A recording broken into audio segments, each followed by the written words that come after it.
hosting the grand opening of Disneyland, which is very much like Disneyland. Picnic, because let's go to Disneyland. Come to Disneyland on Thursday. And you go to Disneyland or Disney World today? I was going to Disneyland. Disneyland.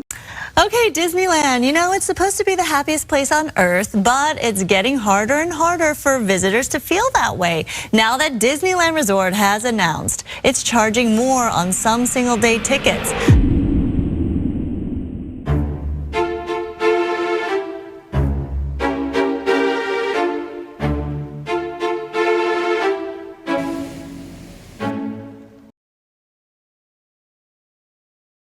Remember when a trip to Disney was the ultimate family treat?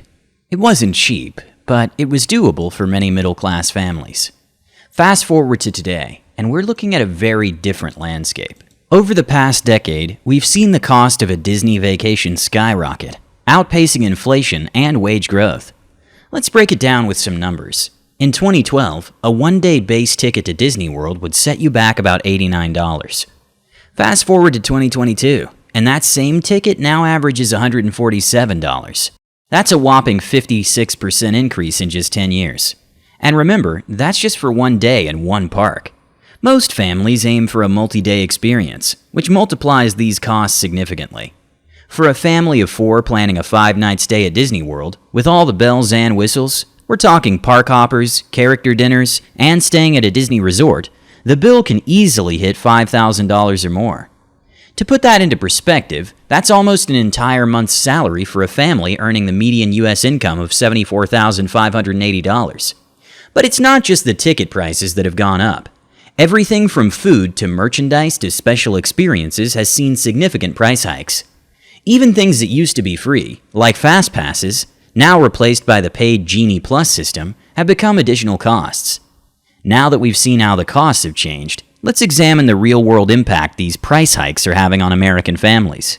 For many American families, a Disney vacation has long been a dream trip. But increasingly, it's becoming just that, a dream. According to a recent study by iVisa, 60% of Americans have visited a Disney theme park at some point in their lives. However, the frequency of these visits is changing. They found that 70% of parents who had previously taken their children to Disney parks had to skip their trip this summer due to costs. That's a staggering number of families missing out on what was once considered a quintessential American experience. One of the most telling statistics they uncovered is that 73% of Disney-goers were surprised by the trip's cost. This surprise factor is crucial. It suggests that even when families budget for a Disney trip, they're often unprepared for the true expense. The biggest culprits? Admission tickets and in-park food.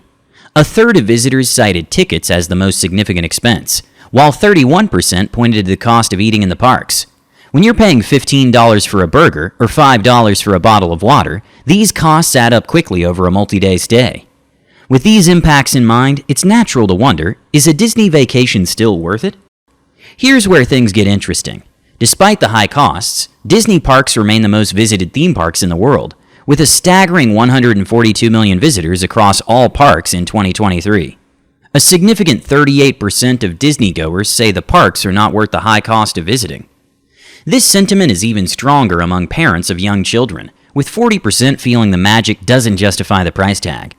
Disney isn't just competing with other theme parks anymore. When a Disney vacation costs as much as a week in Paris or a high-end trip to Mexico, families start to weigh their options differently. A luxury vacation to a tropical destination might cost around $6,000, not far off from what many families are spending at Disney. This shift in perspective is crucial. Disney is no longer just selling a theme park experience. They're competing in the luxury travel market. And in that market, consumers have a lot more choices. Let's talk about a group that's particularly important to Disney, the superfans. These are the annual pass holders, the Disney Vacation Club members, the folks who visit multiple times a year. Traditionally, these guests have been Disney's bread and butter, providing consistent revenue and word-of-mouth marketing. But even among this devoted group, we're seeing changes. Take Brian Brennan, for example. A Disney pass holder for almost 20 years, Brian recently decided not to renew his annual pass. His reason? The value proposition just wasn't there anymore. Brian's story isn't unique. Many longtime Disney enthusiasts are finding that the perks that once made frequent visits worthwhile, Things like free parking, extra magic hours, and fast passes have either disappeared or become additional costs. Disney has always played the long game, aiming to create lifelong fans.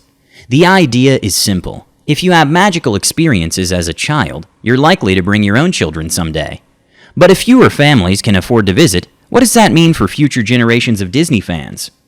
This is a crucial question for Disney to consider. If they price out middle-class families now, they might be losing out on decades of future revenue and brand loyalty. When we look at all Disney visitors, nearly a quarter took on some form of debt for their trip. On average, families with young kids are taking on about $2,000 in debt for their Disney vacations. That's a significant financial burden, especially in an era of rising living costs and economic uncertainty. When we talk about the cost of a Disney vacation, we're not just talking about the money spent. We also need to consider the opportunity cost. What else could families do with that $5,000 they're spending on a week at Disney? For some, that money could go towards a down payment on a house, a significant contribution to a college fund, or several smaller vacations throughout the year. When put in these terms, the true cost of a Disney trip becomes even more apparent. Given these circumstances, how long do you think the middle class is going to endure this for? But all this raises a question. How is Disney responding to this? To their credit, Disney isn't ignoring these concerns. Bob Iger, who returned as CEO in 2022, has already made some changes to address guest complaints. For example, they've brought back free parking for resort guests and made tweaks to the Genie Plus system to offer more perks to on-site guests. Disney is also trying to maintain some level of accessibility. They offer a $50 ticket for children under 9, and their lowest priced adult ticket has remained at $104 for 5 years. However, these base prices often come with significant restrictions on dates and don't include many of the extras that make a Disney trip special. The magic of Disney is undeniable, but so is the financial strain it's putting on many households. So where do we go from here? In our view, Disney needs to seriously reconsider its pricing strategy. While it's understandable that operating costs have increased and shareholders expect returns, the current trajectory seems unsustainable. If Disney continues to price out middle-class families, they risk losing not just current visitors, but future generations of Disney enthusiasts. However, the responsibility doesn't solely lie with Disney. As consumers, we need to be more mindful of our vacation choices and financial decisions. Taking on debt for a vacation, no matter how magical, is a risky financial move that can have long-term consequences. That said, we believe there's room for a middle ground. Disney could explore more flexible pricing options, enhance value for money, and perhaps even consider a tier system that allows for more budget-friendly experiences, alongside premium offers. This could help maintain the park's reputation for quality while making it more accessible. Ultimately, the true test of Disney's commitment to its values will be how it addresses this situation. Will they prioritize short-term profits, or will they find innovative ways to keep the magic accessible to a broader range of families? The answer to this question will likely shape the future of Disney parks and their place in American culture for years to come. As we look to the future, it's clear that something has to give, because Disney can't continue to raise prices indefinitely without consequences. Already, we're seeing signs of pushback. In its Q3 2024 results, Disney reported disappointing park numbers, with operating profits dropping 3% year over year. This slowdown suggests that Disney may be approaching a tipping point. The question is, how will they respond? We want to hear your thoughts on this evolving situation. How do you think the rising costs of Disney vacations will impact American family traditions? What measures do you believe Disney should take to balance profitability with accessibility? Share your perspectives in the comments below. If you found this detailed exploration of Disney vacation costs informative and thought-provoking, we encourage you to subscribe to our channel. And don't forget to hit that bell icon to receive notifications whenever we post new content.